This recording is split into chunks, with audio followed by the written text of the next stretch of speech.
Right, good morning, everybody. Now, for those of you who do not know me, let me introduce myself.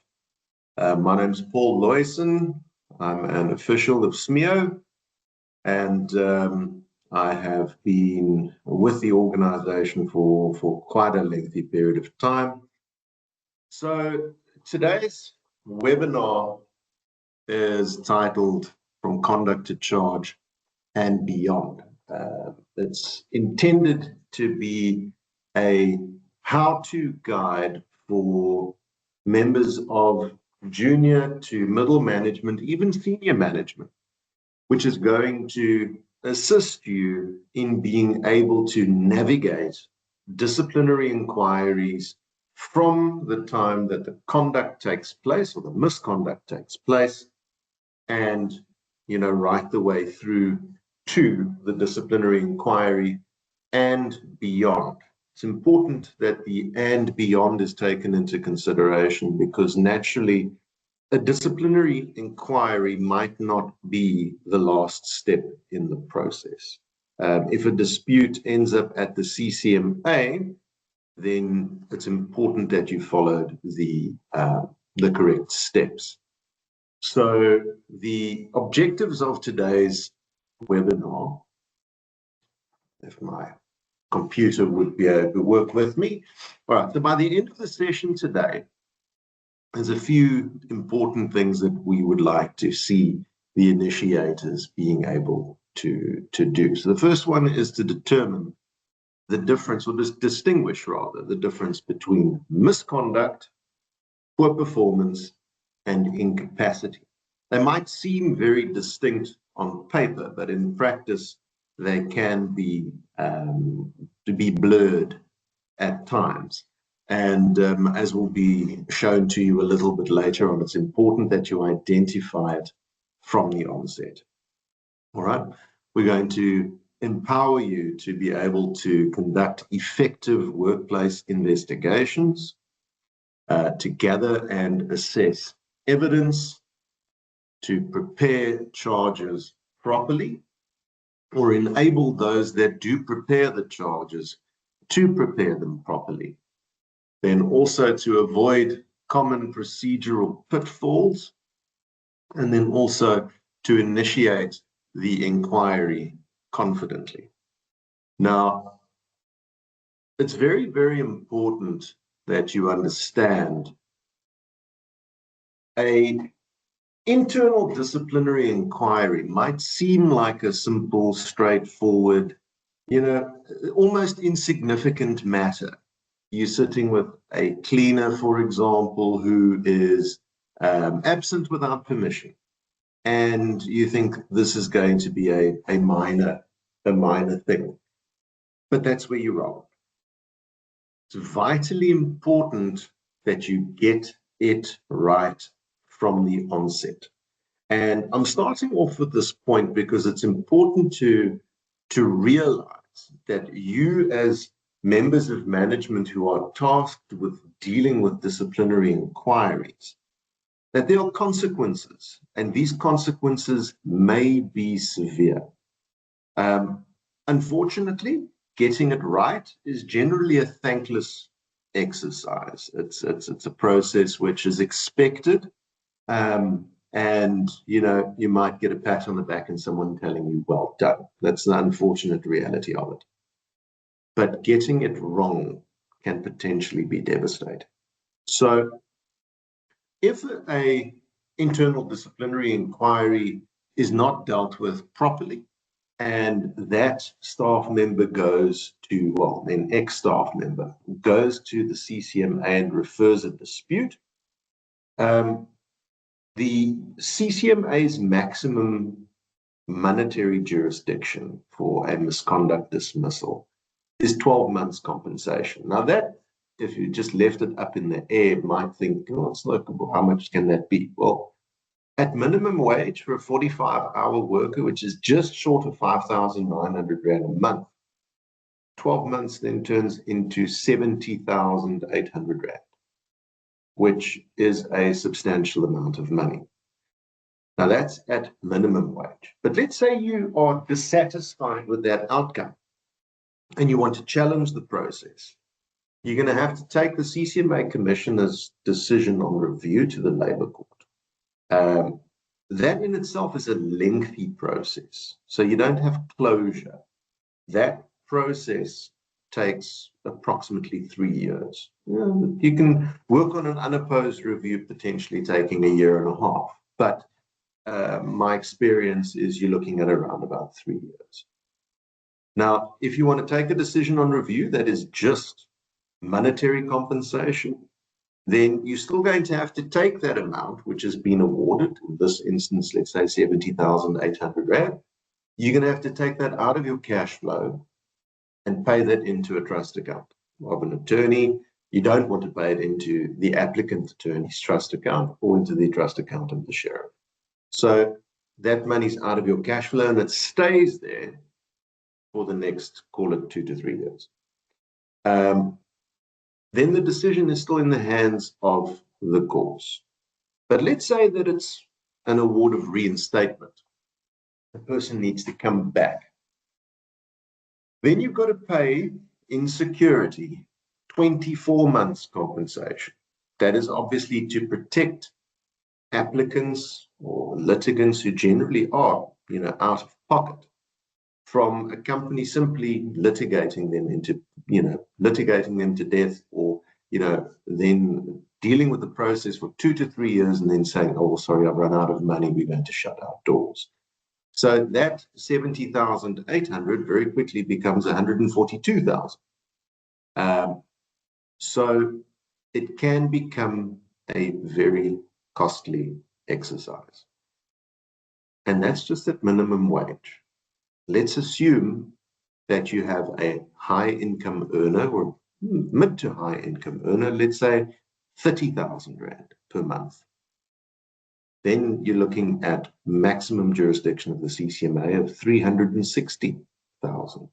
And you having to pay 720,000 Rand into a trust account. So things add up very, very quickly. So that's why getting this process right from the get-go is of such vital importance. All right. So one of the things that you need to consider is why do internal disciplinary inquiries, where do the cases fail? Where do the problems arise? All right. Unfortunately, the buck stops and starts with you as the initiator, in that your investigation is conducted poorly, where you don't have sufficient evidence to prove the charges that you are tasked with proving, or where you charge an employee, but the charge is so vague that the person doesn't really know what to respond to. And this, as will be pointed out a bit later on, is problematic. The other thing, procedural errors, where you think that you are doing the right thing, but legally, technically, you aren't. When there's a procedural defect, the benefit, and I say benefit very, very loosely, because believe me, it is not a benefit. But if a dismissal is found to be substantively fair, but procedurally unfair, the only benefit that you get is that they can't be reinstated or reemployed. All right, but it's still a failure in the disciplinary process if there are procedural errors. Then a further aspect being that of inconsistency, where the employee who's committed one offense gets a warning, but the employee in similar circumstances gets dismissed. The employer has acted inconsistently, and that is one of the pitfalls. And then also emotional decision making. So where you, as an initiator, gets emotionally involved in the process. That's why they say the worst possible client of an attorney is himself, because he's emotionally invested, and it clouds your objectivity. All right. So it's important to remember, what is the purpose of discipline? Yeah, discipline itself is not punishment. All right. Very often you'll get a situation where you think, well, this staff member has misconducted himself. I now need to teach him a lesson. Right? It's not punishment. Okay, it's very important. Discipline is intended to regulate conduct. That's to make sure that everybody toes the company line. Right? You don't want an employee who's going to march to the beat of her own drum, but discipline is there to ensure that the conduct of staff members is regulated, all right? And also to maintain standards. You don't want to have a different yardsticks by which certain staff members are measured, because that also ties into the issue of consistency. Also there to promote accountability. Generally speaking, you should all be adults in the workplace. And this also promotes accountability, because you know if you don't do your job properly, you are going to be held accountable. All right.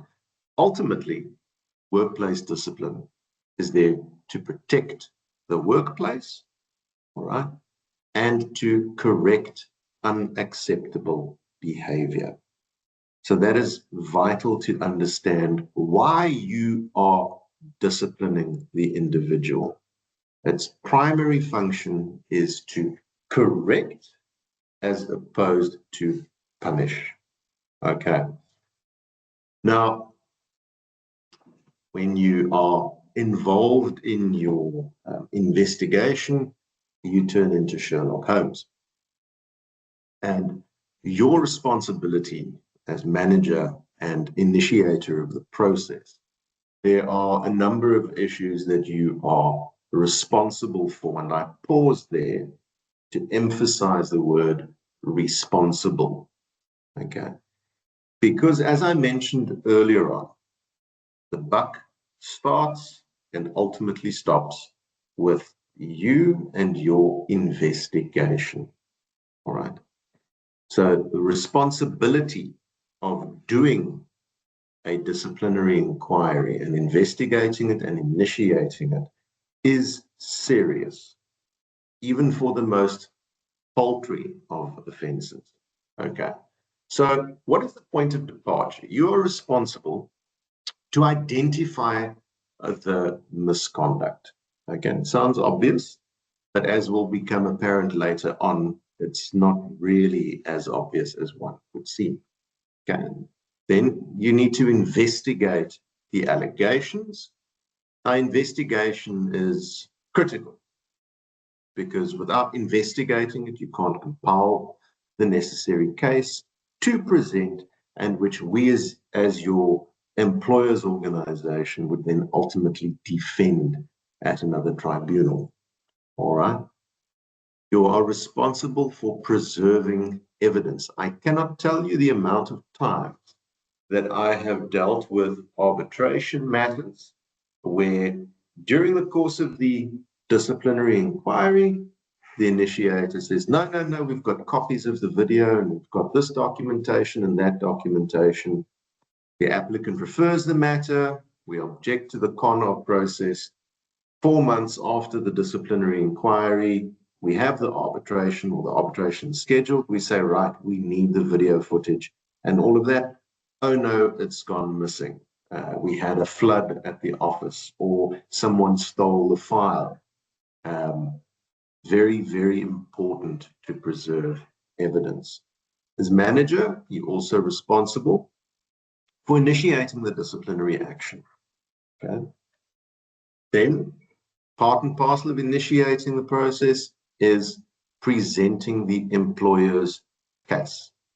All right. So if you're not comfortable speaking in front of people, then initiating, I don't want to say might not be your thing, but ultimately, if you are tasked with investigating the matter and initiating it, my advice would be know your case. in order to present it, because automatically it's going to make you more comfortable to present this before an independent third party. Very important to remember, managers are not judges. You are not the one that is going to be making the ultimate decision. All right, so you need to investigate it, do your homework, and present it as best you can so that the decision maker at the end of the day can make the right decision. All right, so presentation of the employer's case is something that you cannot actually do if you have not properly investigated the matter. You've not turned over every stone to ensure that the case you are presenting is correct and that you are speaking of the facts of the matter, then it could ultimately lead to an incorrect decision. I always say presenting a case is like writing an exam. You shouldn't write the exam if you haven't studied. You've got to put the hard yards in before the time. Okay, so what is the first step? All right, you've got to identify the problem. You've got to identify what the nature of this conduct is that you've received a complaint about. Now, you need to determine what type of problem is it. So, is it misconduct? Is it poor work performance? Is it incapacity? These are three totally distinct issues which you need to determine which category this behavior falls under, because the expectation and the requirements are different for each. All right. So if your point of departure is wrong and the wrong process is followed, matter may end up in failure. All right. So common types of misconduct, which are relatively everyday occurrences in workplaces: theft, insubordination. So theft, we all know. I prefer referring to theft as removal or concealment, because theft is a criminal offense, and a disciplinary inquiry is not a court of law, and you're not dealing with criminal charges. But theft implies that this item that has been taken has left the premises. So if the person simply conceals it at the workplace, or takes this item and puts it somewhere else to retrieve later, they might have a technical defense set up, but I never stole anything.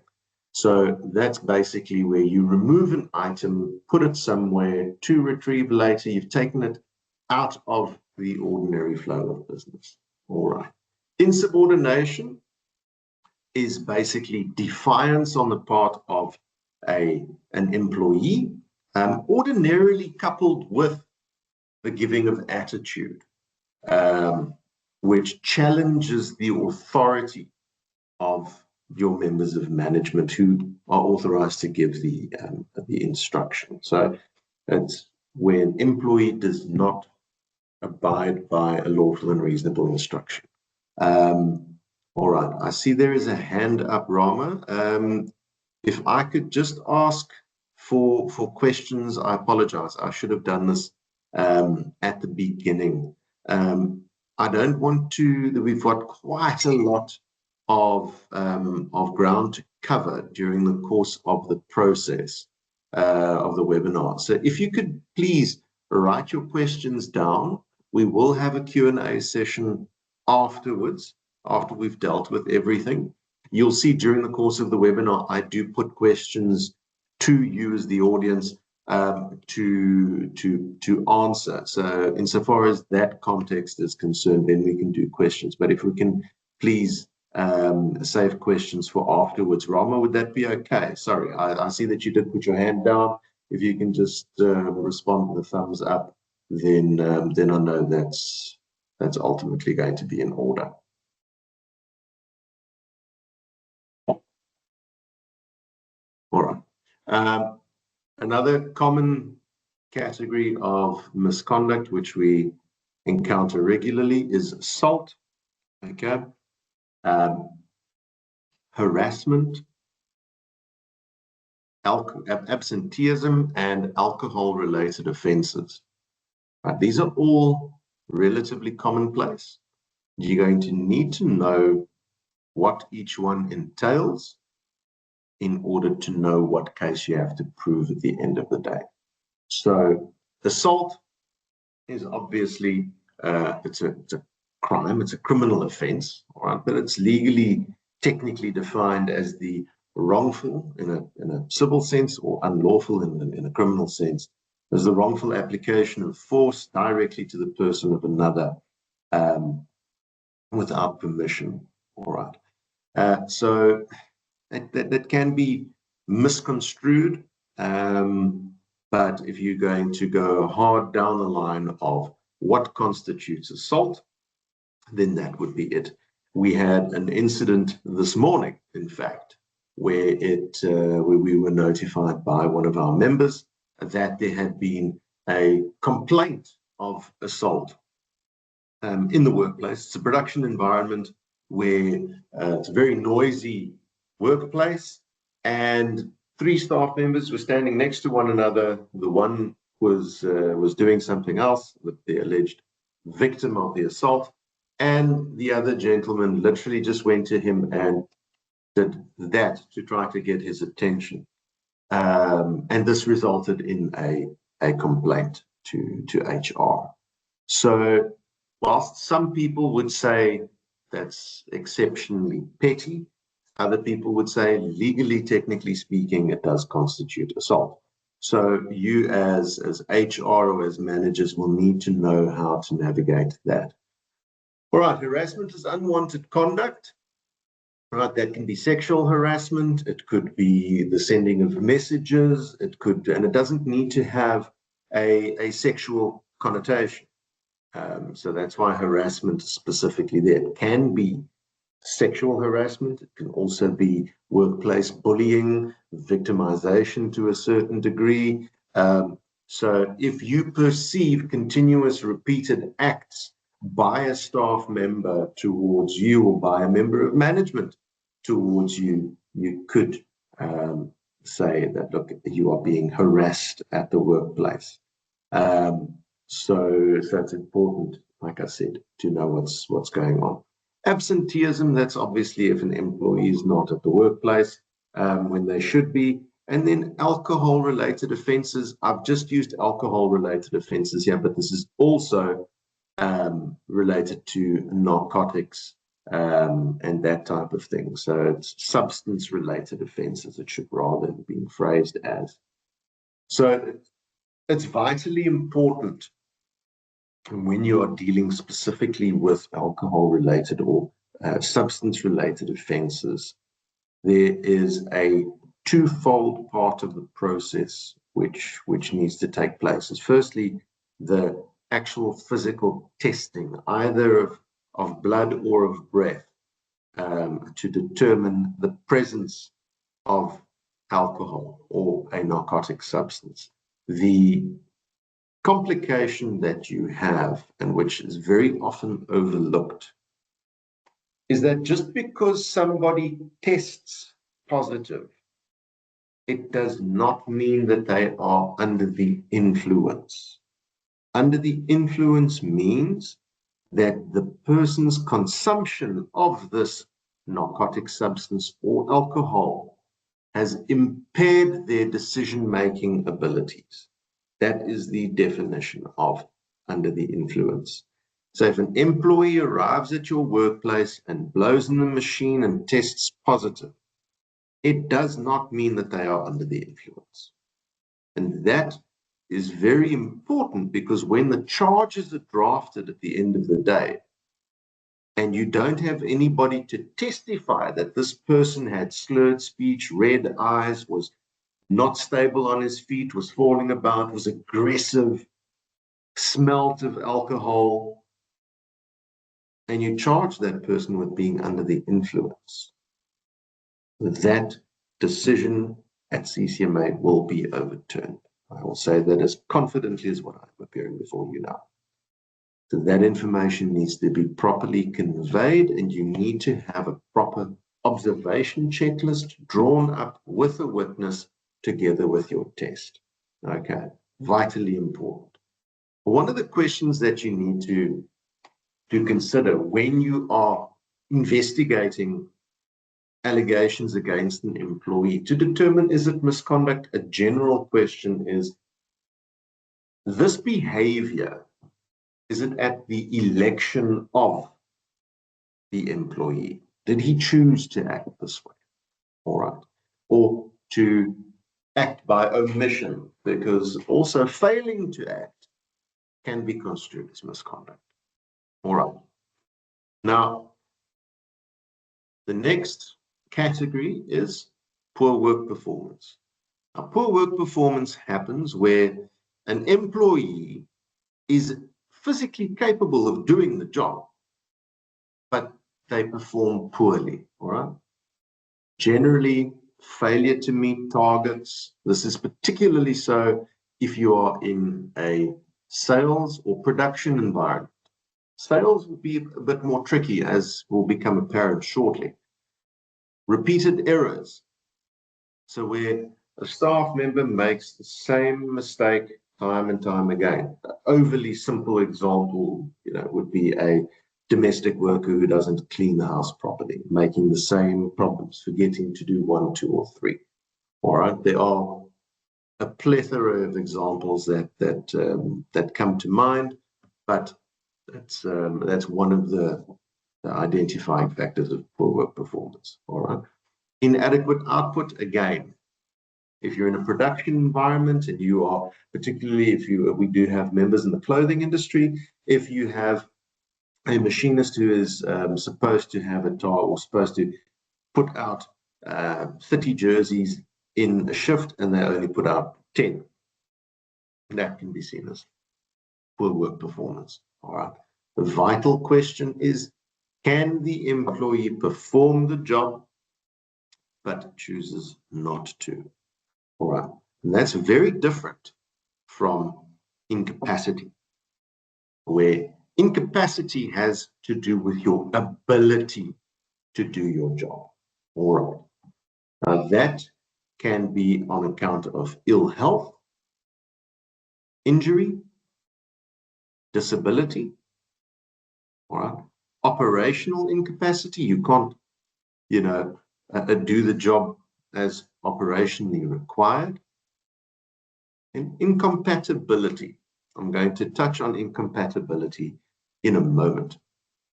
But the crux of the question is the employee unable to do the job rather than unwilling to do the job? All right.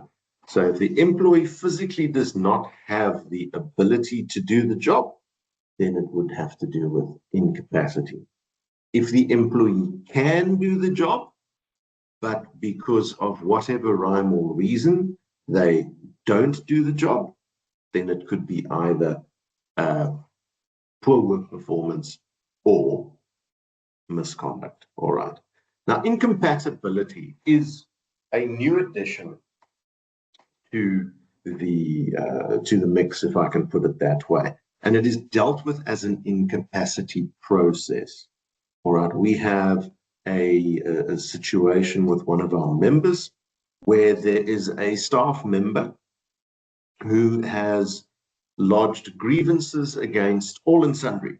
He has lodged grievances against shop stewards, supervisors, members of management, multiple members of management in multiple departments, where they are at their wits' end. They cannot work with this person anymore.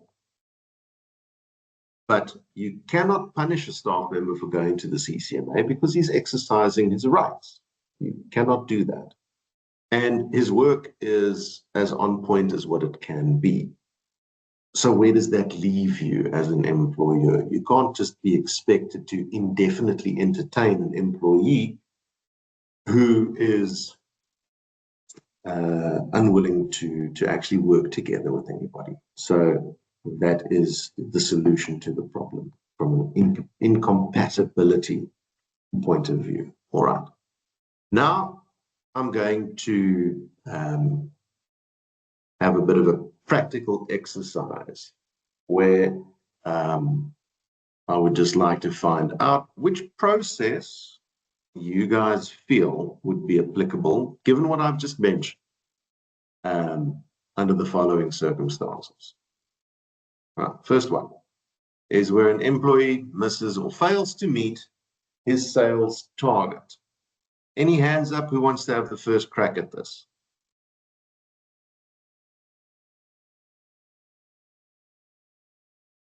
If you are shy, you can type the answer on the screen. I don't mind.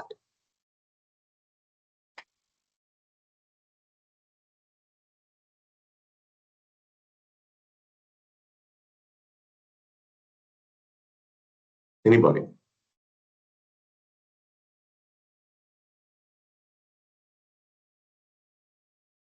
Yeah, no one. Ordinarily, you miss your sales target, you would say poor work performance. Okay. But it might not be. Because what if the employee misses the sales targets because he is constantly on his cell phone? Now, staff members on his cell phone during working hours, then obviously it's going to have an impact. So the misconduct here is that he is constantly on his cell phone, resulting in him missing his sales targets. All right. So just because you miss a sales target doesn't necessarily mean that it's poor work performance.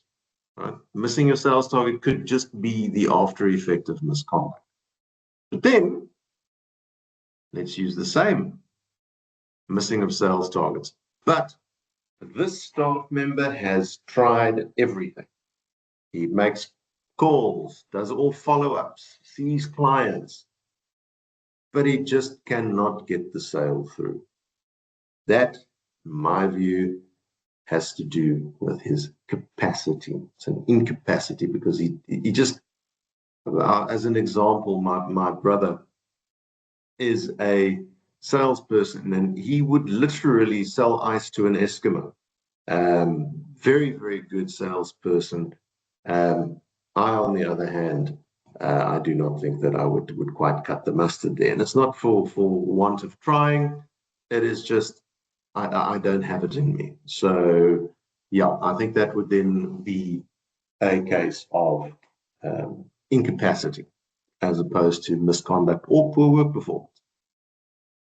All right, so which process would apply where an employee refuses an instruction? Now, that obviously implies that the instruction is lawful and reasonable and given to the employee by someone who's authorized to do so. Okay? That would be misconduct, right? Not poor work performance, not incapacity. All right. Then, if an employee is injured, is unable to perform her duties, that goes to capacity, your ability to render services. Okay? Then, employee arrives intoxicated, that's misconduct.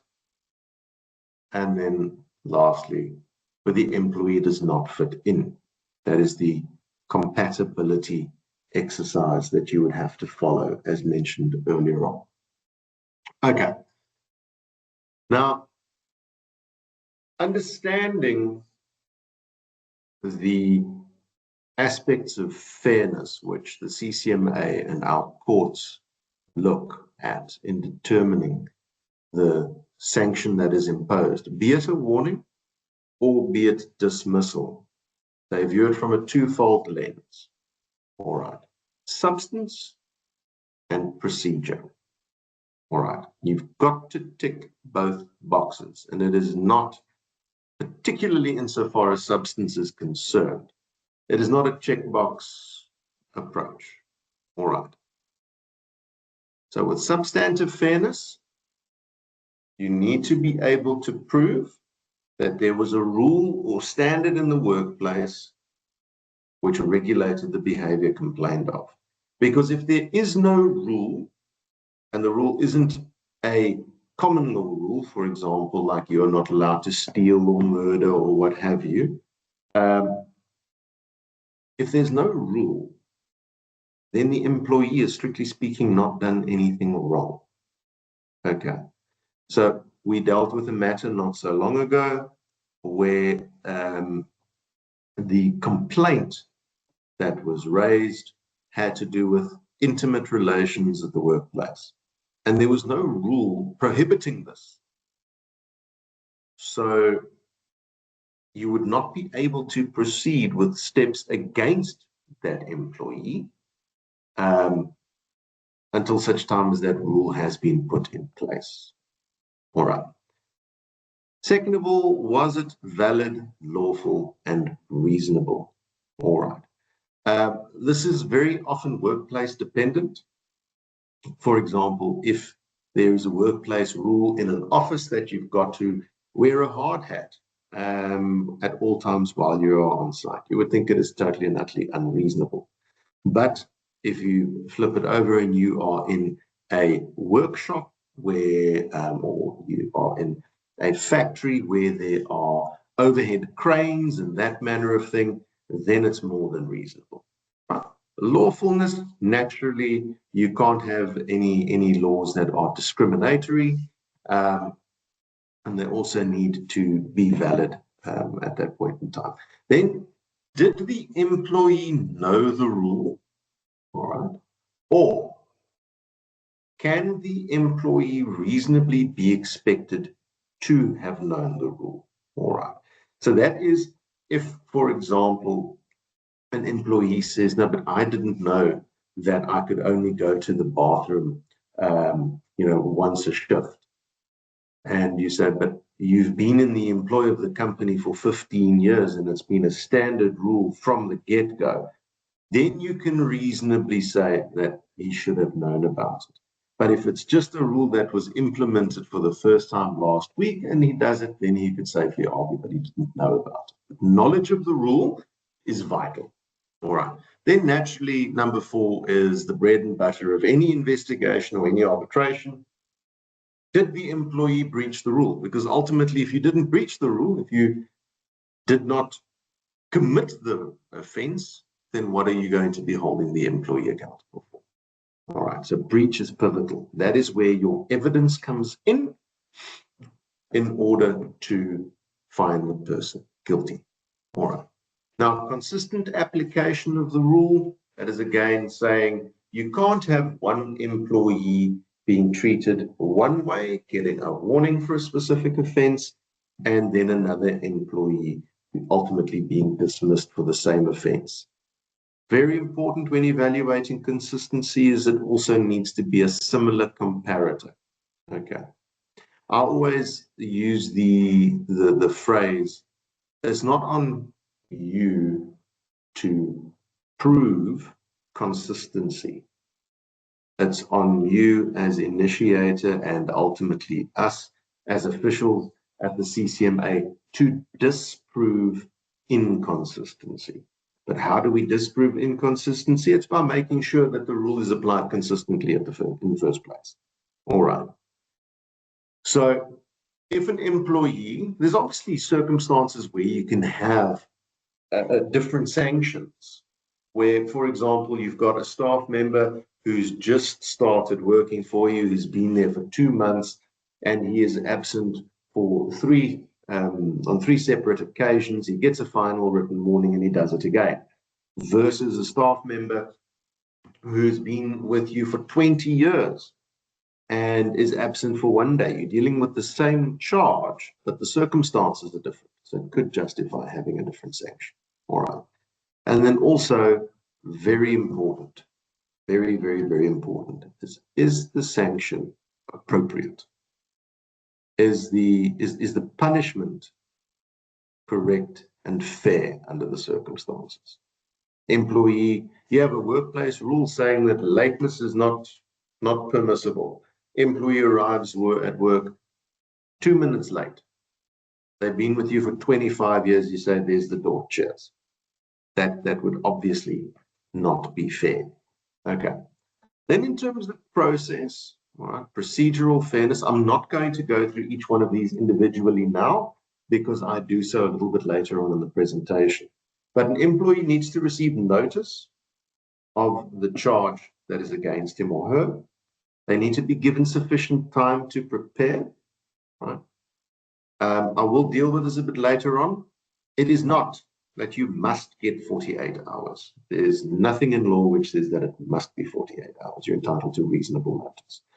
Then interpretation, an employee needs to have proceedings go ahead in the language of his or her choosing, obviously within reason. I'll touch on that a bit later.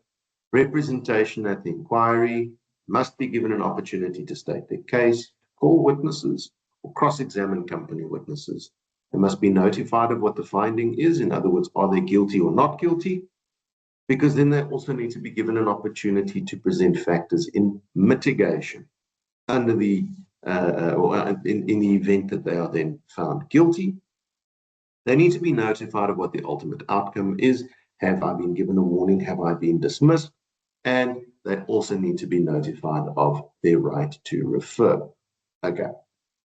So let's get back to, with this in mind, what do you need to do as the initiator? All right. The first 48 hours are obviously critical. As with any investigation in any guise, it's the details of the offense, the evidence will most likely be front and center in people's minds within the first 2 days. So it's very important. Once you become aware of the misconduct, you must act. You cannot rest on your laurels. All right. You've got to secure the evidence. So if a staff member alleges that an assault took place at the workplace, get the video footage. All right. If someone says that I'm being harassed via email, get the records. Okay. Then, once you are conducting this investigation, find out who your witnesses are. Okay. Because ultimately, you have to protect the company's interests. Okay. Because very often, misconduct takes place in the view of or with the knowledge of your clients. And if you don't act and your clients see that you're not acting, it can have adverse consequences. All right. So what should you do when you are conducting an investigation? There's certain things that you need to remember. You must remain objective. All right. That's what I was saying earlier on. Emotionally charged prosecution of cases where you are emotionally invested tends to cloud your judgment. So remain objective to ensure that you are looking at the evidence before you through the right lens. Okay. You must act promptly. Then you need to establish the facts. That's front and center, because if you do not establish the facts, you're not going to present any facts for consideration. Okay? Then obtain, save, and make copies of any recordings which may be relevant. Like I mentioned earlier on, the amount of times that I have had evidence go missing during the course of an arbitration where it was, no, but we had it in a file, in the filing cabinet, only one person has access to it. Believe me, evidence goes missing. Make copies of copies, put them in different places, give them to the official dealing with your matter as soon as possible.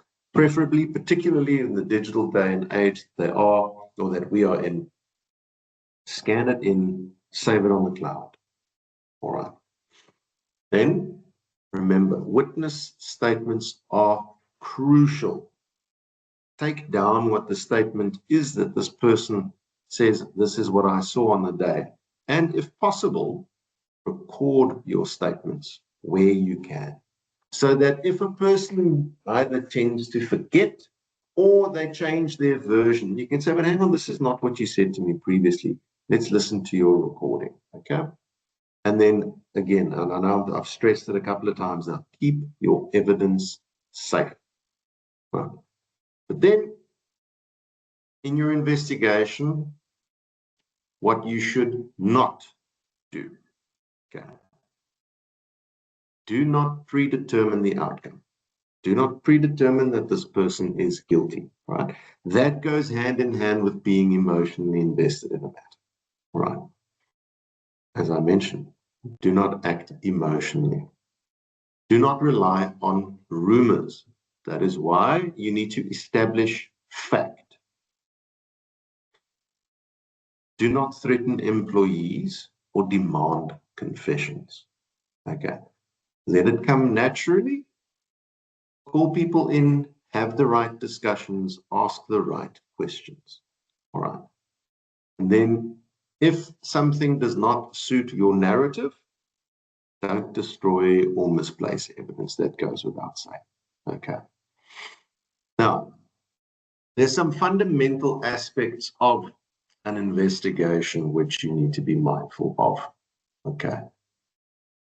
First and foremost, a disciplinary inquiry is not the investigation. Now, in Afrikaans, the word for disciplinary inquiry could be slightly confusing, disciplinêre ondersoek.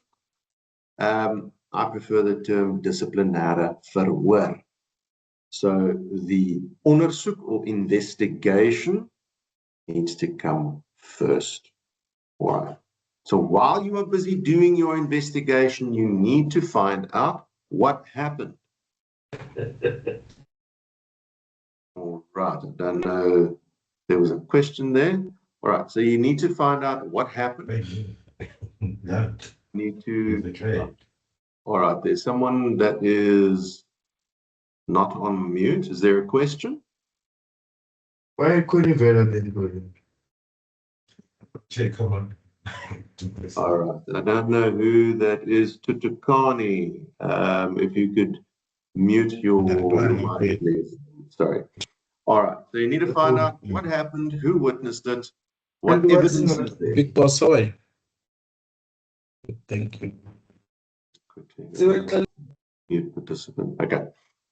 So what evidence is there? So if you know, for example, that this employee is alleging that an assault took place in the workplace and you know you've got CCTV footage, download the CCTV footage, establish what evidence is there that can ultimately prove your case. Okay? You need to determine what rule has been breached. Okay. Now, where do you get your evidence? Witnesses. Okay? Importantly, your witnesses need to be eyewitnesses who saw the incidents taking place and not someone that just merely heard about something that may or may not have happened. All right. Eyewitnesses are crucial. Okay.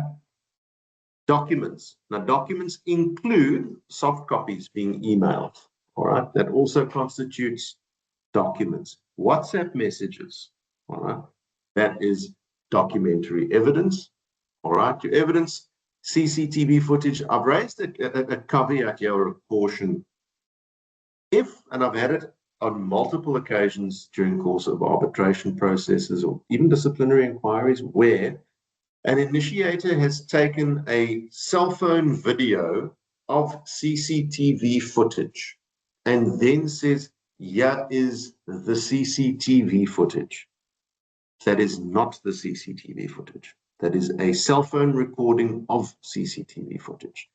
And that's important because if it is downloaded directly from a server where the CCTV footage is stored, then that is the original CCTV footage. and that can then be adduced into evidence.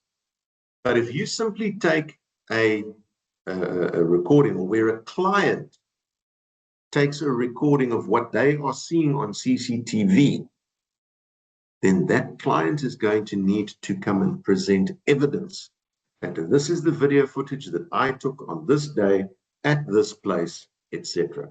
So very important when you're dealing with CCTV footage, know where it is that CCTV footage is coming from. All right. Similarly, photographs. If, for example, a client takes a photograph of a security guard sleeping on duty, that client is going to need to be able to give evidence if the authenticity of that photograph is being disputed. All right.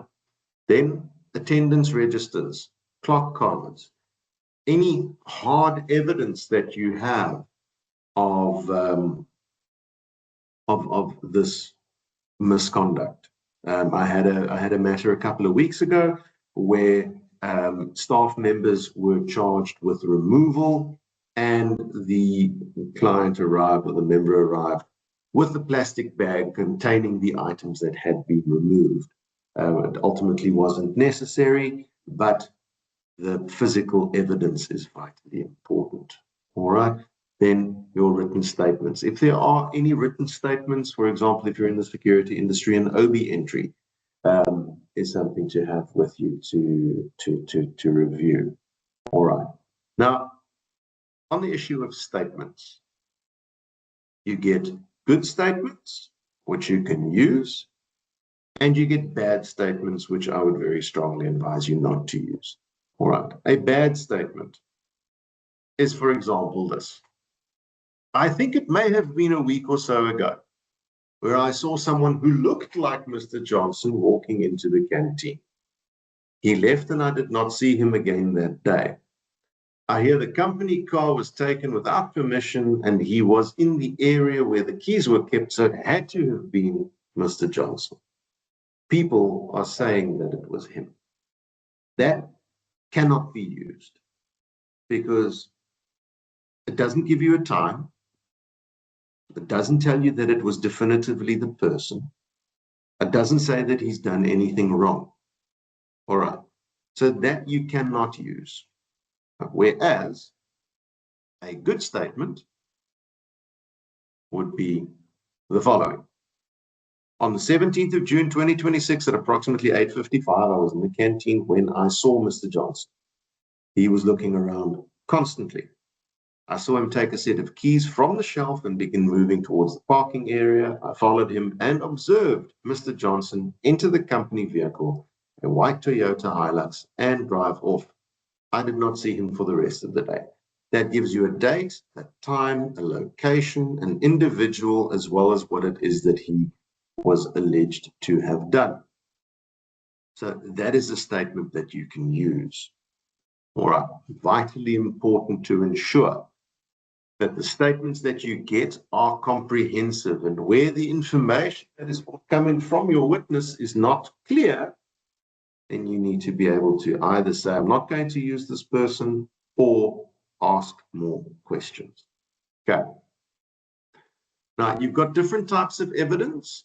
All right, you've got direct evidence and circumstantial evidence. So direct evidence would be, for example, your eyewitnesses, any admissions that you can get, obviously not coerced, or admissions that are given under duress, CCTV footage. Then you've got circumstantial evidence, which is evidence, but it is always viewed with a little bit more circumspection because it doesn't directly tie the person to the misconduct, all right? So that's, for example, records and behavioral, I see a spelling mistake there, behavioral patterns. So if the person always arrives at work at this specific time, then this is now a pattern. And if there's a break in that pattern, then, you could have one or two different interpretations as a result. Okay, so behavioral patterns, they are dangerous. Right, documentary evidence as well. It's not direct evidence, but it is circumstantial. All right. Now, very important, you need to understand what the standard of proof is, all right, so that you don't overemphasize certain things, but you also don't underemphasize things. Okay, so the standard of proof is the yardstick by which your case is going to be determined. So the standard of proof in civil proceedings, which includes disciplinary inquiries, is on a balance of probabilities and is not beyond a reasonable doubt. Okay, so on a balance of probabilities, it's just which version is more probable. Okay, I'm going to give you an example, is where if you are a retailer and there is a till shortage of 100 Rand. Now, there's no direct proof that the employee took the money. The money was not found on the employee. There's no eyewitness that saw the employee taking the money. The employer has a shift register showing that it was only the employee who worked on that till. Before the shift, the float balanced, which the employee signed for, and the footage that you do have shows that only the employee worked on the till. But the employee says that another employee took the money whilst her back was turned. The question there is, which version is more probable? Okay, so what is more likely to have occurred? So that is, on a balance of probabilities, you would say it is the employee that took the money as opposed to another employee that came whilst her back was turned, all right, even though you don't have direct proof. But very importantly, a disciplinary inquiry or an arbitration ultimately hinges on what can you prove, all right? If you feel, but I know that the employee did it, it had to have been him, that is not proof, okay? You need to be able to prove your case.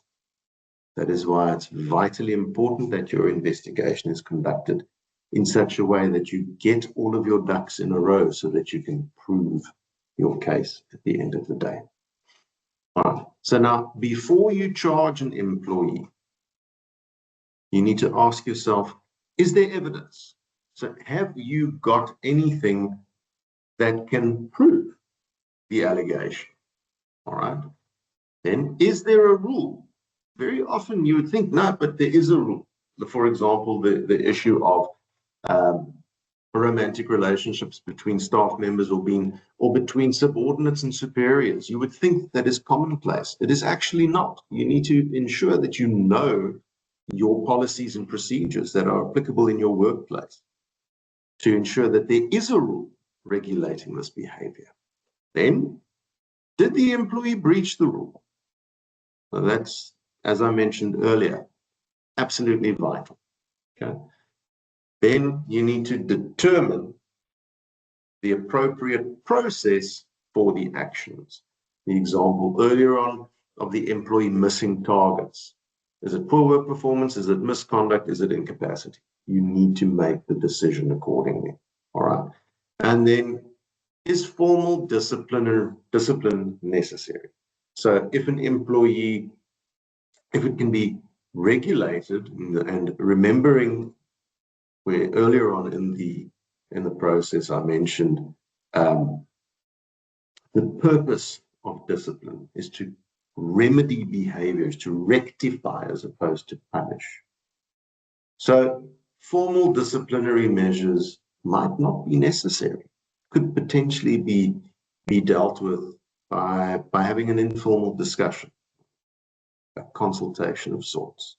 So is formal discipline necessary? And then also you need to know how similar situations have been handled in the past. All right. Now, one other vital aspect of charging an employee is also suspension. Right? To suspend or not to suspend. All right. Now, suspension is also, as a general rule, not punishment. Okay. But you may implement or impose suspension as a means of discipline pursuant to a disciplinary inquiry. If, for example, you have, and this is just an example, you have an employee who's on a final written warning, who you as the employer feel compelled to not dismiss. The warning that is on the employee's file was issued 11.5 months previously. So the employee had kept his nose clean for 11.5 months, had 2 weeks left of the warning. He's a vitally important cog in the employer's wheel. So what you could potentially do is to say, all right, fine.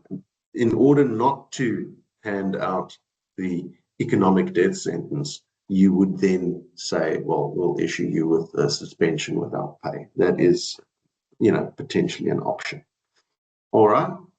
Suspension is also not always necessary. Even if the person is laboring under a final written warning, has committed the same offense, suspension is not always necessary.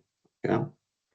Now, suspension should be considered, for example, where the misconduct that the employee is alleged to have committed has materially impacted the trust relationship, where there are allegations of dishonesty or theft, or where a staff member has assaulted another, either a member of management or another employee, right? That has potentially impacted on the trust relationship, where the investigation may be compromised by the employee's continued presence at the workplace. Let's say the charges are those of intimidation or harassment. You might not have witnesses that are forthcoming to give you the statements, to have a discussion with you whilst the employee is still at the workplace, right? And then also where the safety and security of both the person and or the property are at risk. So if it's important to get the staff member off of the premises, then you would ordinarily suspend. Okay.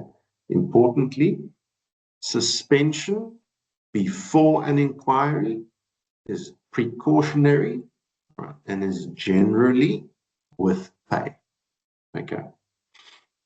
So you then have to prepare the charges, or to, at the very least, under circumstances where someone else prepares the charges, you need to have the correct information. Okay.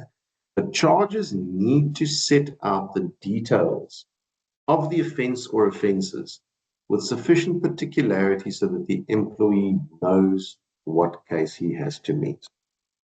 Okay. You can't be airy-fairy about it and non-committal. Okay. Your charges must set out what allegedly happened. On this day, Joe assaulted Susan. All right. But you need to specify what happened, when the incident allegedly happened, and also where, if possible, and if absolutely relevant. This is specifically vital if it is off-site misconduct, where, for example, you're working at an employee's site, or where you have security officers who are posted at different areas, or if, for example, it happened where there was a work function at a resort, then you would need to specify that. Okay, and very important.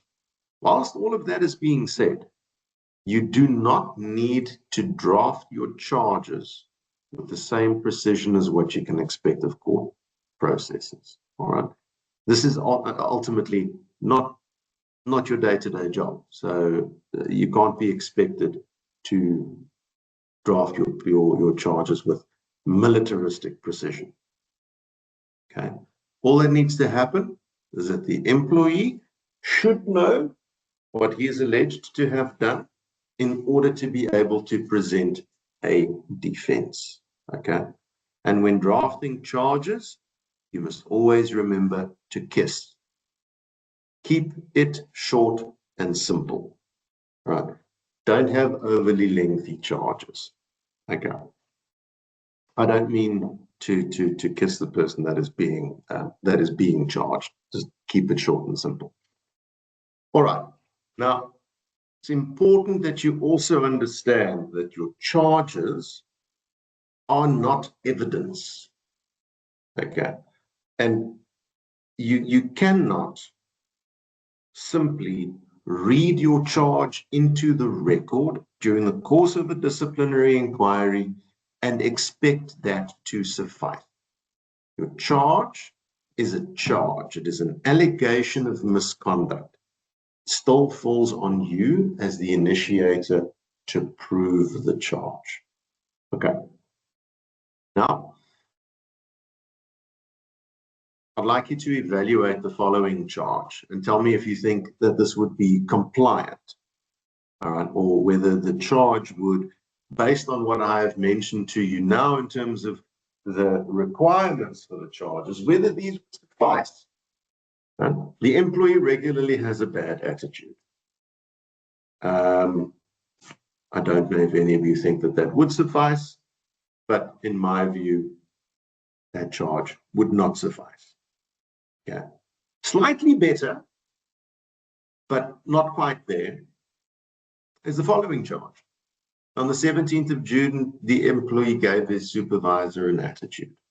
Now, that is very, very flimsy.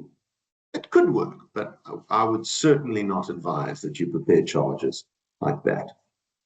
What you would rather do is to make use of a charge that reads like this. Gross misconduct in that on or about 17 June 2026, you displayed an unacceptable attitude towards a member of management, namely Mr. Erasmus, in that you raised your voice and used derogatory language towards him, causing discontent, which conduct is unacceptable. The charge sets out specifically what it is that he's alleged to have done, when the offense was allegedly committed, the nature of it, and also what the result is. Right? That you'd be able to work with. All right. Now, there are a couple of common mistakes which pop up during the course of drafting charges. Right? Overcomplicating the charge. Don't overcomplicate it. Keep it short and simple. You remember that the charge itself is not evidence. Just put in what you need to put in and then lead the evidence during the course of the inquiry. That is how you do it. Don't overcomplicate it. Right? Another thing that you don't want to do is to split the charge. Right? This forms part and parcel of overcharging a staff member, but I'll quickly deal with a few examples for you here. Okay. Splitting of the charges would be the following. So you have a cashier working on a cash register at a retailer, and they are 100 Rand short on their cash register. So the first charge is being short on the cash up of your cash register in the amount of 100 Rand. But then gross negligence in that you failed to execute your duties with the required standard or required levels of skill, resulting in you being short. Same thing. And then non-compliance with standard operating procedures or your cash-up policies or what have you, resulting in you being short. They all boil down to the same thing. Right? Avoid doing so. All right. You don't want to have emotional or verbose charges. He rudely interrupted the staff member while they were doing their level best to address an issue of concern at the workplace. That's emotional. That's unnecessary. It's unnecessarily verbose. All right. Keep it short and simple. All right. And do not overcharge the employee.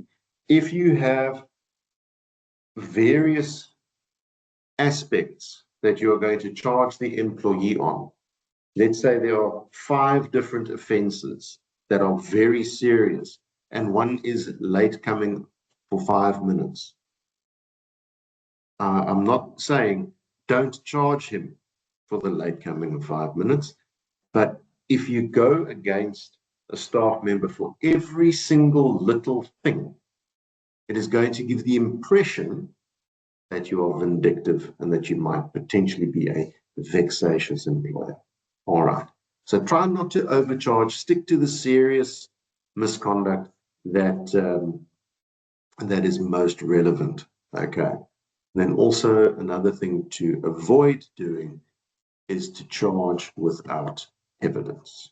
Right? That's why do your investigation, compile the evidence, then charge.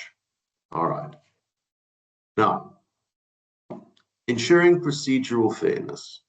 Okay, there are a number, as you saw earlier on, elements of procedural fairness which are all important. However, the case law suggests that the minimum requirement of procedural fairness is that the employee must be advised of what they're alleged to have done and be given an opportunity to defend themselves.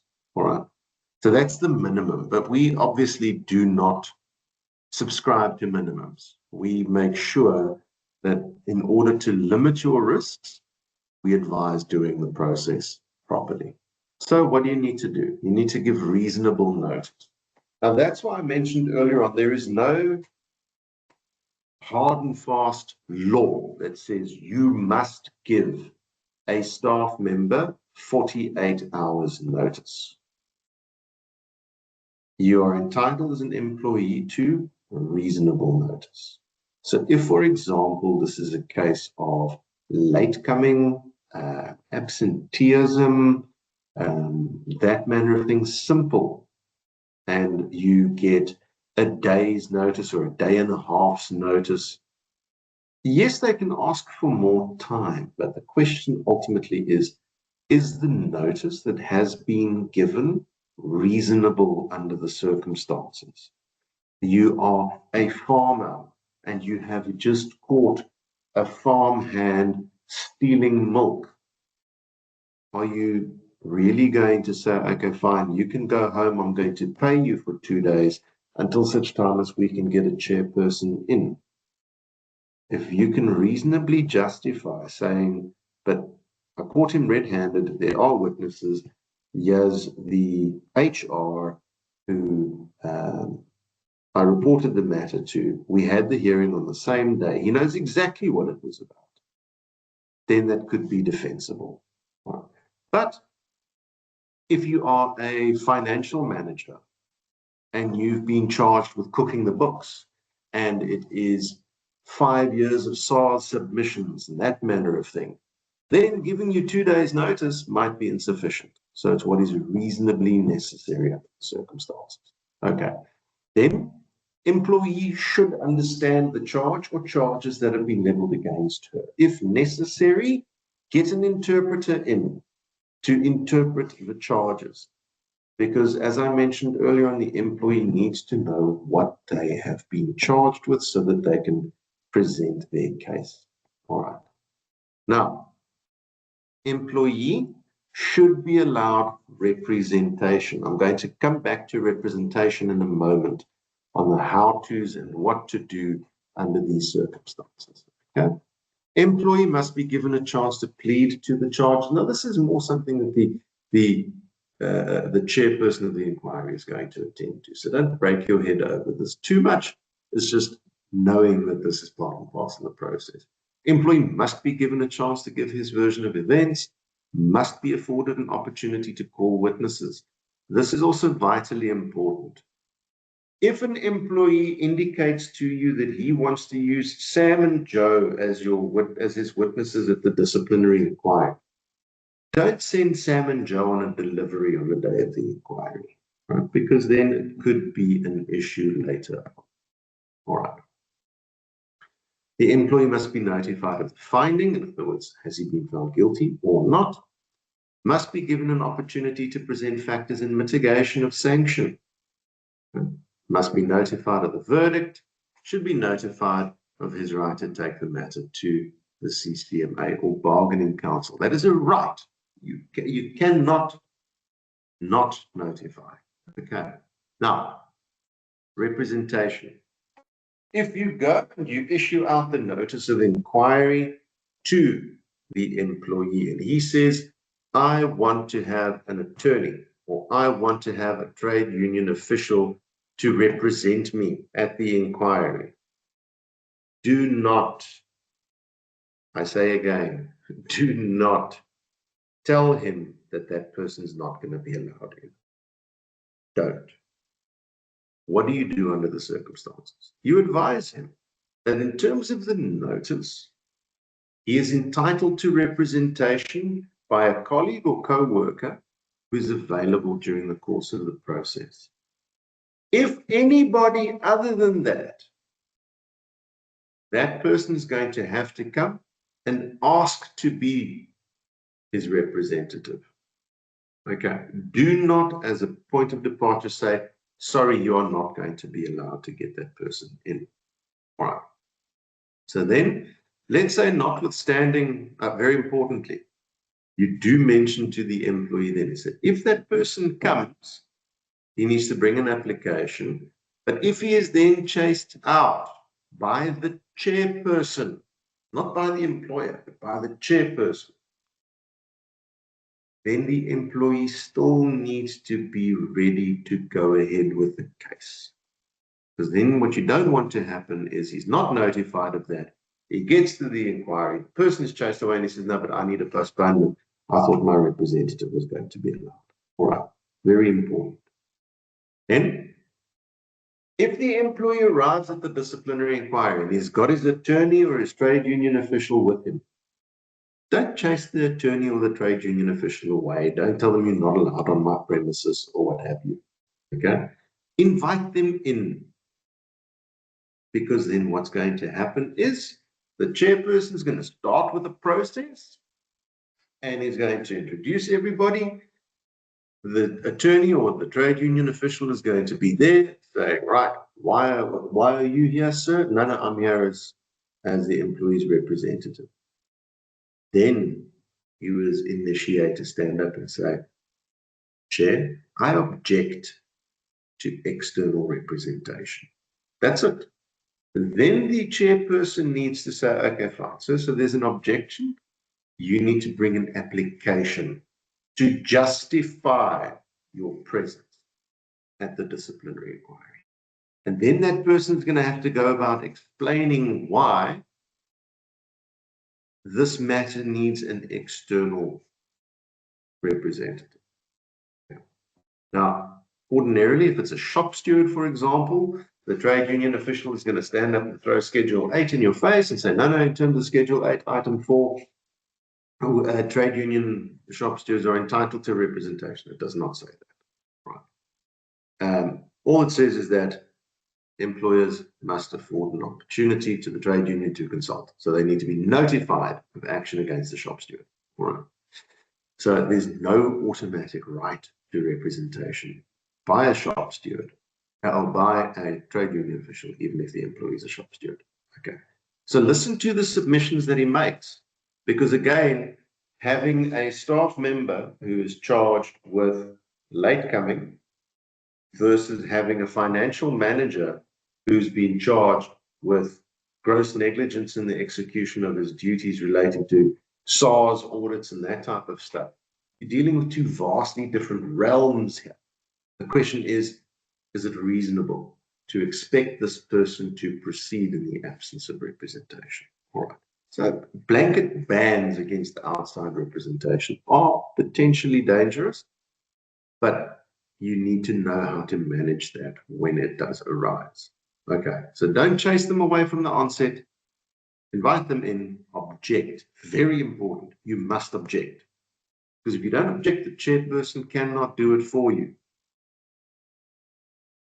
Then the chairperson will deal with it. Okay. Now, you as the initiator, what is your role? What is the role that is against you? All right. So the initiator drives the process. That's important. The initiator leads the evidence. Leads the evidence. As I mentioned earlier on, I've had it in multiple processes before where the initiator simply reads the charge into the record. That is not evidence. So your job is you need to take the parties through the evidence that has been led. Even if you've had a discussion before the time with the chairperson to say, listen, this is the, with the organization, ideally the chairperson should know nothing about what is going on. And that is the point of departure, is that this chairperson does not know what this matter is about. So you need to lead the chairperson from point A to point Z through the evidence that you have compiled. All right. So the initiator calls witnesses, presents documents, proves the allegations against the employee. All right. Importantly, the initiator is not the chairperson. So the initiator is not the decision maker. The initiator is not the person that is going to find the employee guilty. But the initiator is the person that is going to enable the chairperson to find the employee guilty of the charges that you are bringing. Yeah. Now, what is the role of the chairperson? Vitally important, going hand in hand with what I was saying earlier on, is the chairperson is not a representative of either party. So the chairperson is not there to represent the employer, and the chairperson is not there to represent the employee. Right. The chairperson is an independent, neutral party that is tasked with objectively evaluating the evidence presented. So if evidence is not presented, can't be evaluated. Okay? And then making a decision on a balance of probabilities. Importantly, no evidence is led by the initiator. The chairperson cannot assist. Also important, the chairperson cannot interpret evidence or documentation that has not been dealt with by the initiator and his witnesses. So if you have a bundle of documents that you hand into the chairperson at the commencement of the process, like let's say, for example, it is a under the influence charge, and you have test results. You cannot just have the test results in the bundle and not refer to the documents and expect the chairperson to take them into consideration. The chairperson needs to be taken through the documents. So that's why your investigation is so important, and knowing exactly what your case is about. All right. So then the chairperson guides the process. It tells the parties, right, this is how we are going to deal with it. And if one chairperson deals with the process slightly differently to another chairperson, doesn't necessarily mean that the process is wrong. It's just that the chairperson is there to guide or to steer the process. And another thing, if an employee is unrepresented, the chairperson may ask questions to you as the initiator. Right. And also, if, for example, you have a situation where the employee does not attend and is absent from the proceedings, then the chairperson is going to have to step in and say, but listen, hang on a second. I need to question the evidence that you're presenting. I can't just blanket accept it. So you need to be prepared, even if the employee is not in attendance. So you also need to prepare your witnesses. So what do you need to do? You need to explain the procedures. Your witnesses need to know more or less what is expected of them. Okay. So what's going to happen? You're going to need to give a statement. This is what it is. This is how the process is going to work. After that, I'm going to ask you questions. After that, the employee or his representative is going to ask you questions, so that they're not caught off guard. Okay. Now, how do you prepare a witness? You go over their statements. You review their statements to ensure that they know what they said 2 weeks ago, 6 months ago, or whenever it was. Okay. And then you need to compare their statements to the other evidence that has been presented. Because if you're going to call two witnesses that are saying mutually destructive things, that's going to be very problematic. And you need to then clarify whatever discrepancies you pick up. All right. So now, what must you not do? Right. Don't coach. Don't tell someone, if this is asked, this is what you must say. And that's so for a multitude of reasons. First of all, if you do so, then if that witness can't remember what they've been coached to say, all of their evidence is going to fall by the wayside. They're going to be derailed. Okay? Importantly, do not invent evidence that goes hand in hand with not being emotionally invested in the charge and in the process, dealing with it objectively. Don't prejudge the issue so that I need to make this charge stick so I can get rid of the employee. Don't do that. Okay? And then do not rehearse false evidence. Okay? So mistakes to avoid. There are a couple of mistakes that are avoidable and which need to be avoided. Okay? Delaying your action after becoming aware of the misconduct. Okay? Because very often we encounter it where staff members will say, no, but I want to now charge this staff member because he's been late 2 days in a row now at the beginning of June. I want to know also he was late for 1 day in March that I also want to charge him for. That's far too long. So the questions are going to be asked, why have you waited so long? So justifying a delay is also something that might have to be done. All right, poor record keeping, inadequate investigation, weak statements, poor evidence preservation, vague charges, inconsistency, predetermining guilt, ignoring procedure, and charging before investigating. These are 100% avoidable. And just make sure that you do not fall into these traps. Okay. Now, remember, investigate properly, thoroughly, and promptly. Preserve your evidence. So keep your evidence safe. Save it wherever you can. Remain objective. If you feel yourself being drawn emotionally into the matter, hand the investigation over as far as you can, because it's going to affect your objectivity. Okay? Now, when you prepare charges, you need to obviously be careful, as I mentioned earlier on, and then follow the procedures and be consistent. Okay? A very valuable thing to understand is good cases.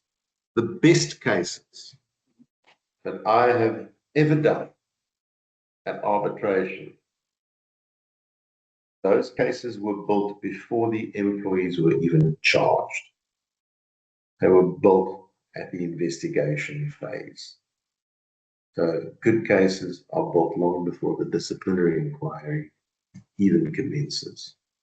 And one thing you must never, ever, ever forget is if you need assistance, contact us. We are available. There are email addresses. If you have any questions, please rather ask and know than don't ask. Be sorry. Thank you very much for your attendance. And are there any questions? I'm going to stop sharing my screen. Yeah, are there any questions?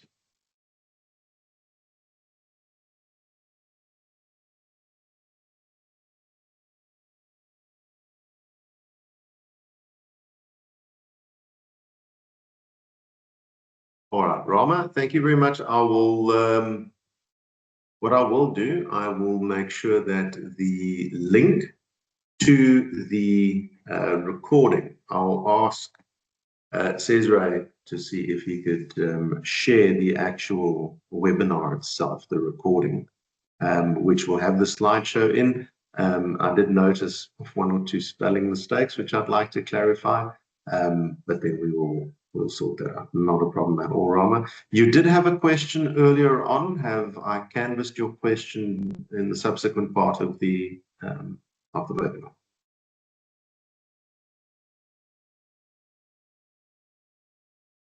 Okay, duly noted. Okay, wonderful. Thank you very much. Guys, I know that we've dealt with a lot, and I've gone through it quite quickly to ensure that we do have time for Q&A. So please, I'm going to be here on the link for at least the next 10 minutes. So if any of you feel the need to ask questions, don't be scared of asking what would be perceived as a stupid question. I'm a very firm believer in the stupidest question is sorry, I believe the stupidest question is a question that is unasked. So yeah. Sorry, Cesare, you typed something there that I missed. I'm sorry, something about the can be asked on a mic or what. If you could just repeat that, please.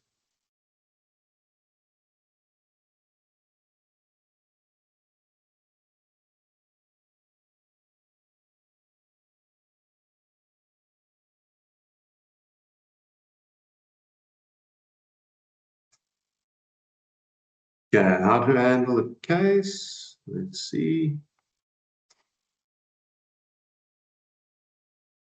All right, how to handle a case where an employee accuses a fellow colleague of assault after hours, yet still on the company premises. Okay, now, where you have what we would call off-duty misconduct or off-site misconduct, right? It's very important that you establish, is it off-duty, on-duty, off-site, on-site? Ordinarily, you would not be able to discipline someone for something that happened outside the workplace in their own personal time. But if there is a close enough link between the misconduct and the workplace, then you can definitely charge that individual. So if, for example, in this question, where I'm now on my way to my car, for example, I've finished my day, and my colleague comes and he starts with a bit of argy-bargy. What you would then need to do is follow the same principles, get the video footage, get statements, but you would absolutely be able to pursue steps against that staff member. Also, if you have a situation where, for example, even if you're off the company premises, where you and a colleague bump into one another at a bar after hours, and this person says, oh no, but you were rude to me at work today, and an assault happens, you would still be able to pursue disciplinary action because there's sufficient enough link, the nexus between the conduct and the workplace and the employment relationship. So you would definitely be able to do that. I don't know who the HR office is, but I hope I have answered your question. Any other questions?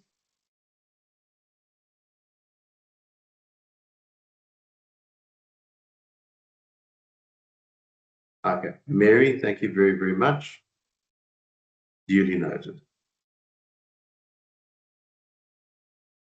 Chantal, I see that you have a hand up.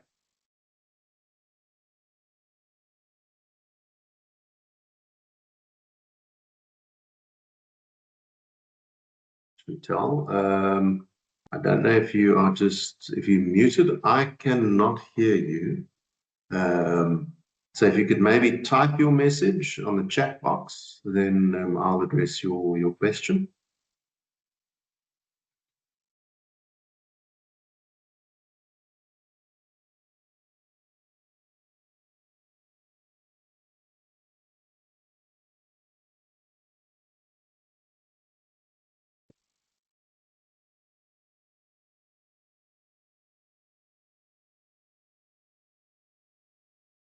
Hi, Paul. Yes. Yes, it's Mary again. Just a follow-up on my question. I just want to understand, can or the charge sheets be issued to both employees?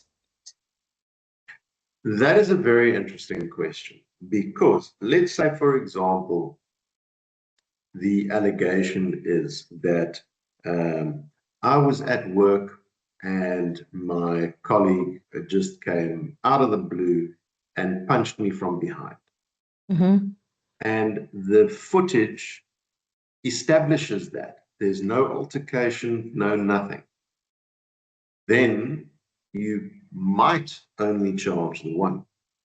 But generally, what would and I'm a firm believer of this, is that most people don't act vindictively toward for no good reason.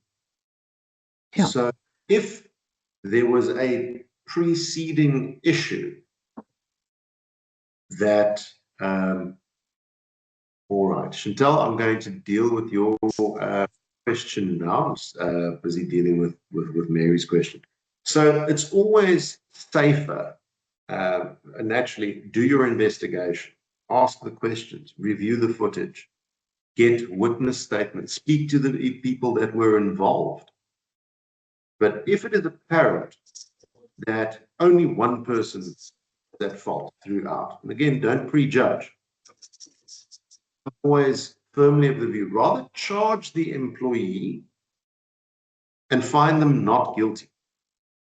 Okay. And not charge the employee, only to find out during the course of the process that they were involved. All right. Okay. Perfect. Similarly, if, for example, I am using the same example, I'm standing outside and my colleague comes and he hits me from behind, and him and I then get involved in a massive fight. Of course, you're going to charge me as well. Even though I was not the initiator of the fight, I still participated and I still fought back. So I would then, whilst I might have some mitigation where I could say, yes, I did this, but don't punish me too severely, because ultimately I was the victim. So I was just standing up for myself, right? But you would still charge that person, right? So it's always rather be played safe than sorry. And if for example you think, okay, fine, but this guy was clearly the victim, and then it turns out no, but he said he used vulgar remarks towards the person's mom or his child or what have you, which precipitated the assault, then you could always proceed and issue charges at a later stage, because then it's ultimately when you became aware. It's not that you delayed, it's just a case that you were not aware of what the true state of affairs was at that point in time. Okay, perfect. Thank you very much. Not a problem. All right, Chantal. So you had a situation a while back where a staff member was arrested for drunk driving, and a video surfaced of him in our uniform in police custody. Needless to say, it went through social media like wildfire. What would happen in a case like that? Okay, that's a very, and I say this with all the love in the world, that it's quite vague, but I'm going to deal with it in as many aspects as that I can.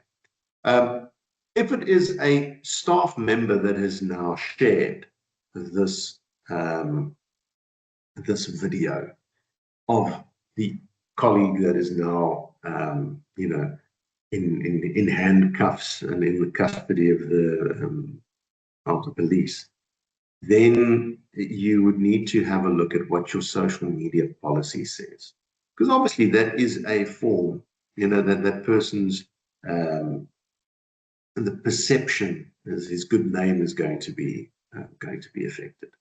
And absent a policy prohibiting it, you would still be able to charge the individuals concerned. But again, you would need to get to the bottom of how did this, the social media come about.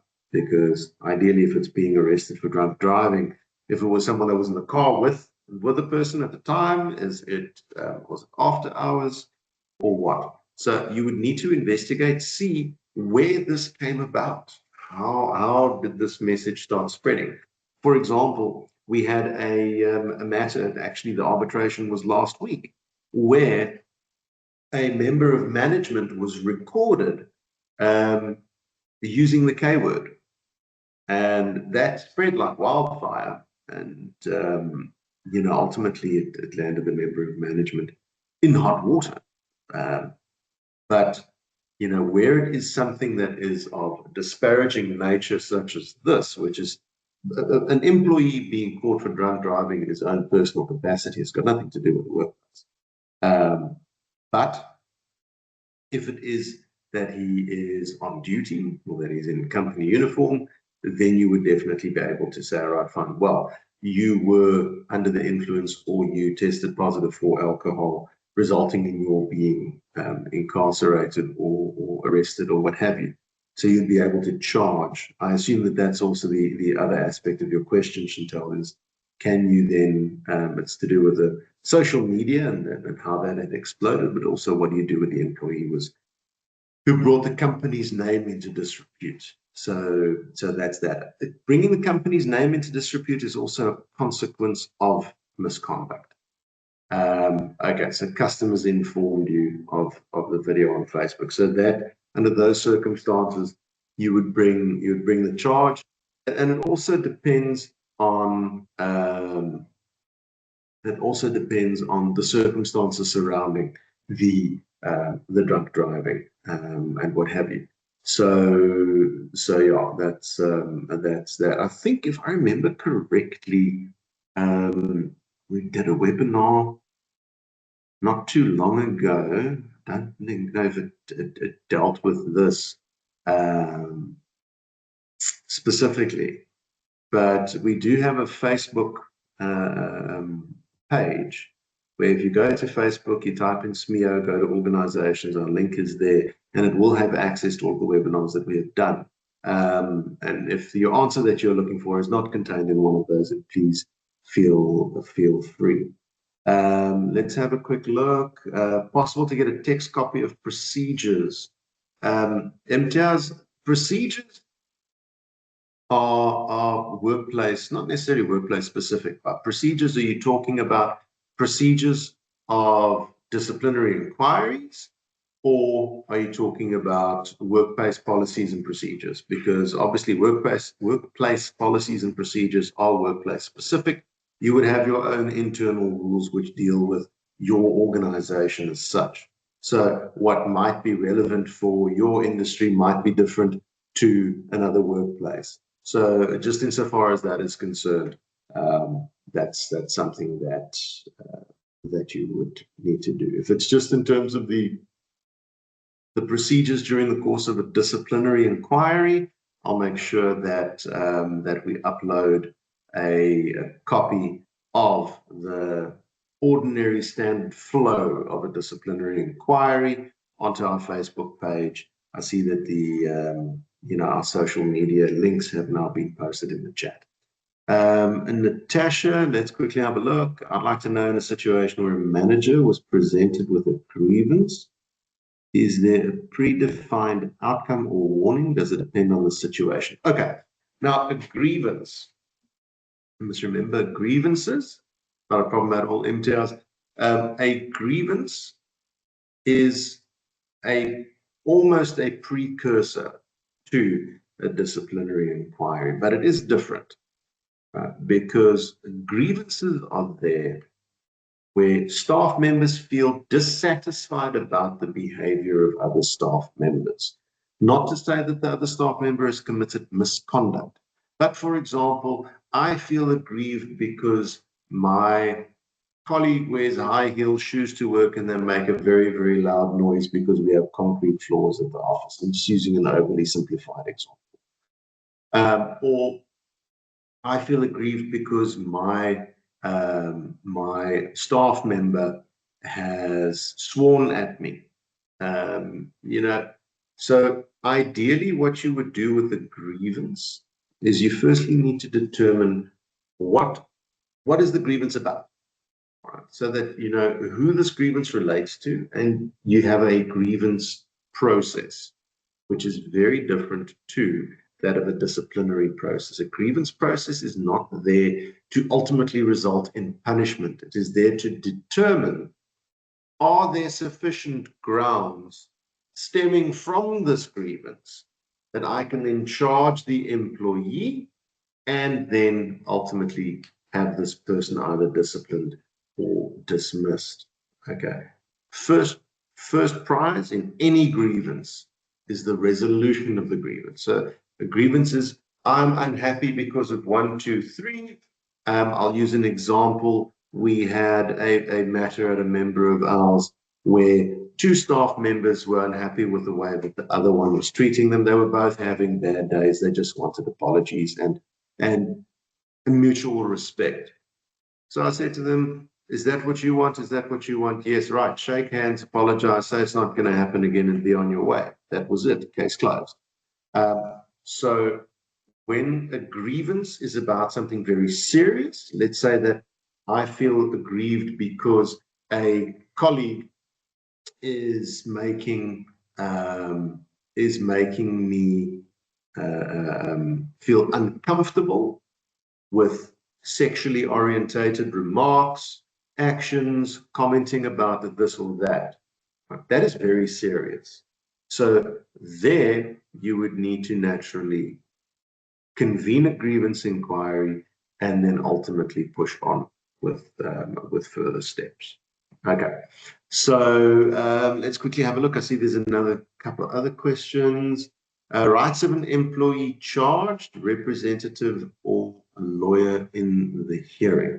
All right, Gerrit, that is a bit vague, but now, if an employee says that they want a representative, remember, an employee that is charged with misconduct has a right to representation.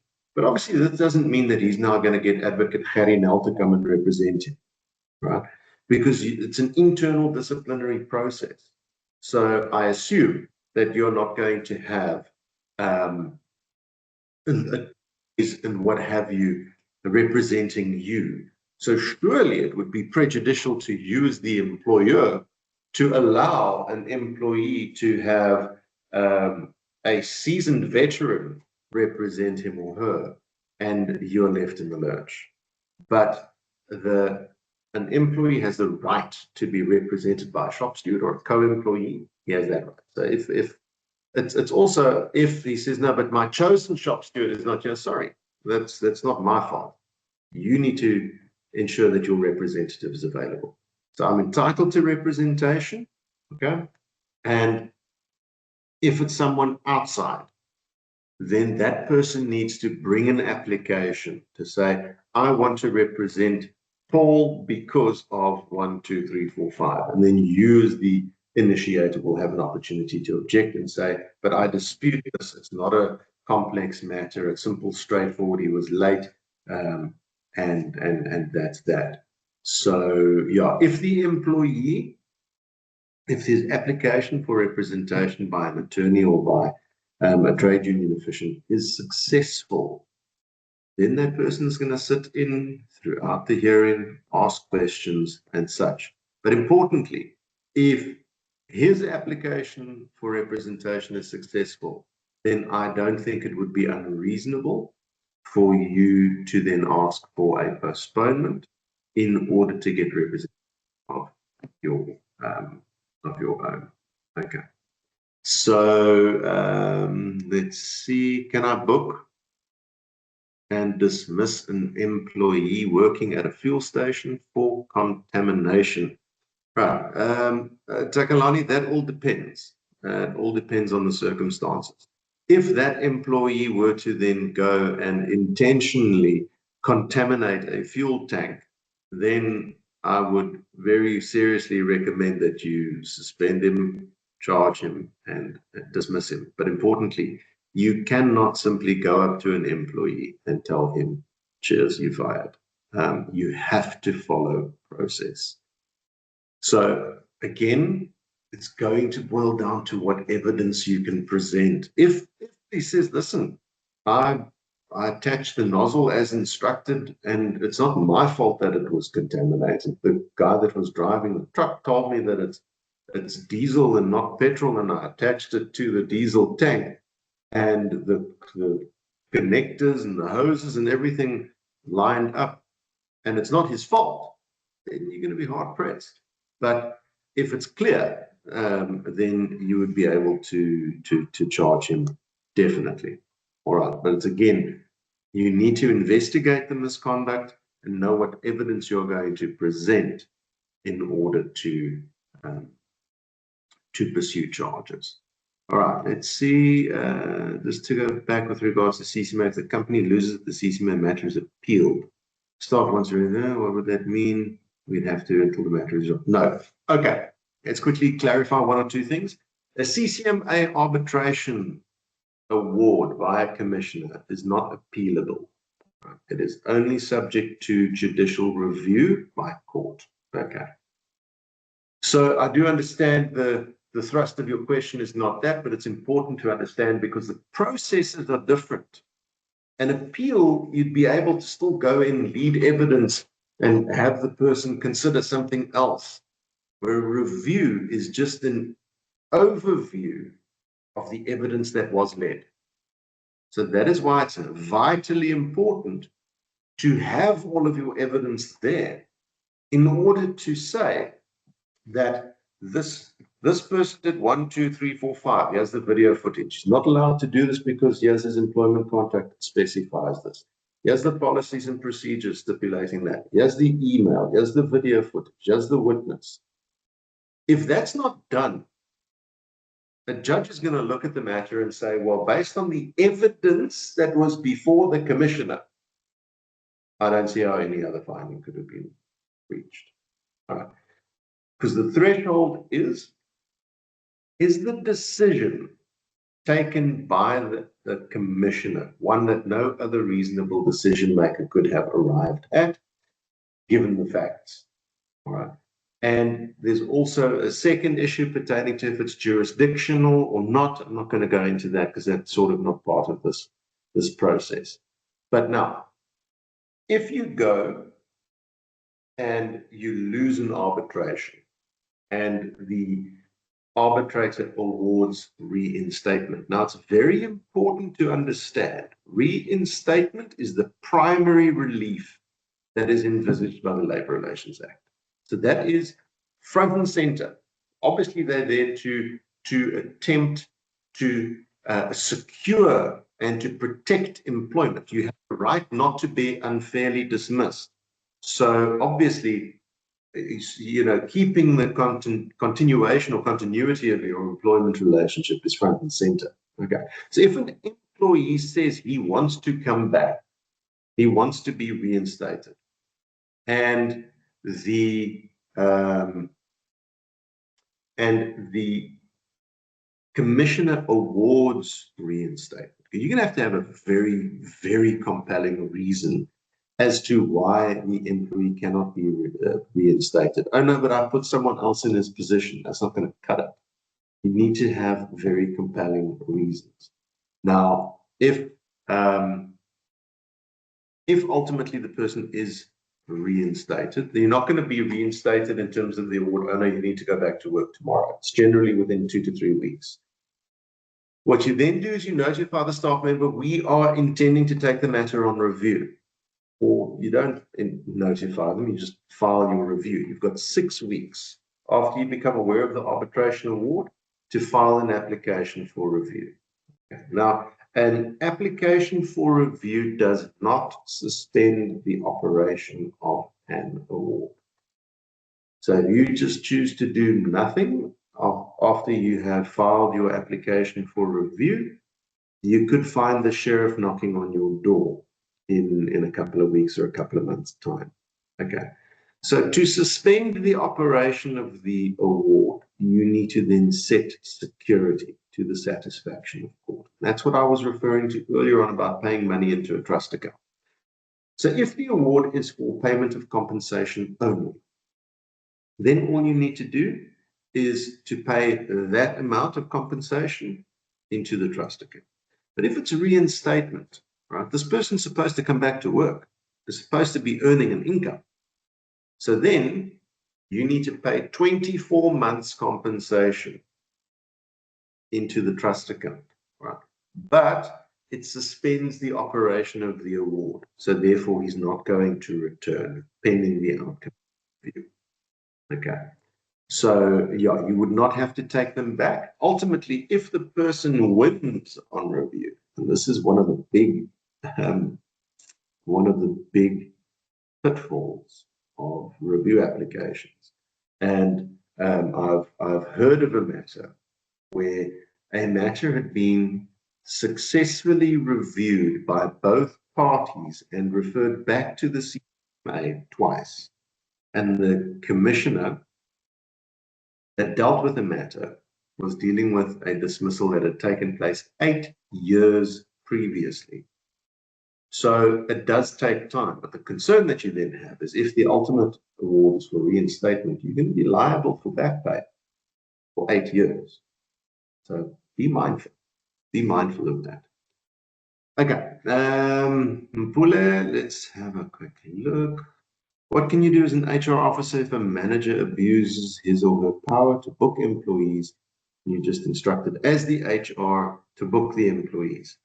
Well, you would need to in my view, you would need to lodge a grievance against the manager concerned to that individual's line manager. So if that person reports to the MD, you would need to lodge a grievance or have a discussion with the MD to say, listen, I believe this is an abuse of power and you need to please have a look at it.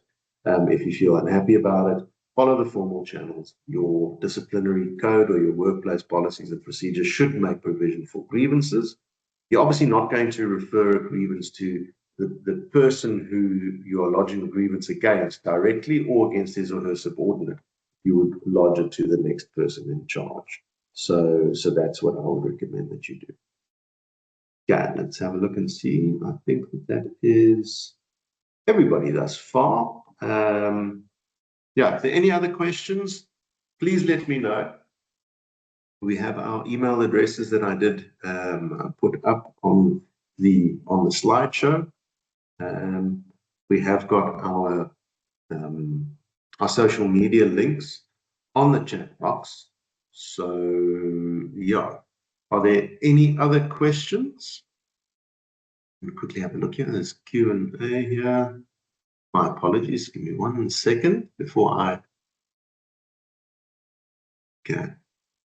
Right, had it. I responded to your question there.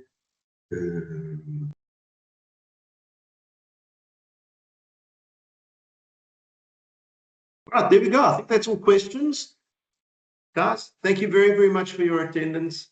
And I hope that that you've learned something, that I have empowered you somewhat in terms of how to go about doing it. And remember, if at any point in time you have any questions, please reach out. We are here to help. All right. Thank you very much for your attendance. Cesar, I think that you can call the meeting to a close. Thank you very much, everybody. Have a good day.